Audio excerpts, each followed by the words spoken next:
Welcome to Blizzard Fire. We hope this video helps fire up your solution. Hello everyone. In this video, I will explain how to replace the blend door actuator in your Ford F150. This repair can often be completed in under 2 hours and for less than $50, saving you significant money. Before we begin, it's crucial to gather your tools, including a 7mm and 8mm socket, a ratchet, and a trim tool set. Most importantly, always disconnect your vehicle's battery to ensure safety during this process. Now, let's gain access to the actuator. First, open your glove box and gently squeeze the sides inward to release the retaining tabs, allowing it to drop down and be removed. Next, use a non-marring trim tool to carefully pry away the dash panels surrounding your radio.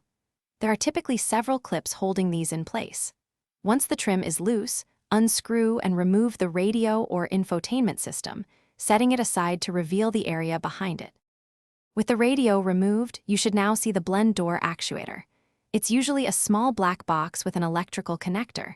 There are typically 2 screws, often 8mm, holding it in place. One screw is usually easy to reach, while the other might require a smaller wrench or a bit of maneuvering. Once the screws are out, disconnect the electrical plug and carefully pull the old actuator free. Then, align the new actuator with the blend door shaft and secure it with the 2 screws. After installing the new actuator, reconnect its electrical plug. Now, it's time to reassemble everything. Carefully put the radio back into its position and secure it with its screws. Snap the dash trim panels back into place, ensuring all clips engage. Finally, reinstall the glove box. Once all interior components are back, reconnect your vehicle's battery.